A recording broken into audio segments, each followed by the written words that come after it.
Hello everyone, আসসালামু আলাইকুম। আজকে যে প্রজেক্টটা নিয়ে হাজির হয়েছি, এই প্রজেক্টটা হচ্ছে কি এসিকে ডিসিতে কনভার্ট করতে।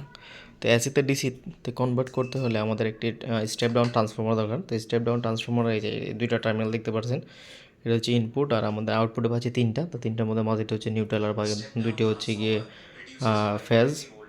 আর ওটা ওই তো এটা এখানে করে পর আমরা এসি পাইলাম 12 ভোল্ট, মানে 220 ভোল্ট থেকে 12 ভোল্ট পাইলাম। আর এদিকে আমরা আহ, এটাকে মানে 12 ভোল্টকে ডিসি করতে হলে আমাদের এই যে হাফ ব্রিজ ব্যবহার করা হয়েছে, দুইটা ডায়োড ব্যবহার করা হয়েছে। তো যেহেতু আমরা জানি ডায়োড ব্যবহার করলে সম্পূর্ণ মানে পিওর ডিসি পাওয়া যায় না, এটা যে ডিসিটা পাই এটা হচ্ছে পালসেটিং ডিসি, মানে এটার মধ্যে কিছু এসি কম্পোনেন্ট থাকে। তো এটাকে আমরা পিওর ডিসিতে রূপান্তর করার জন্য এখানে ব্যবহার করছি আমরা ক্যাপাসিটর। একটি ক্যাপাসিটর ব্যবহার করছি, আর ক্যাপাসিটর ব্যবহার করে আমরা আউটপুট পাইছি ডিসি 12 ভোল্ট পাইছি।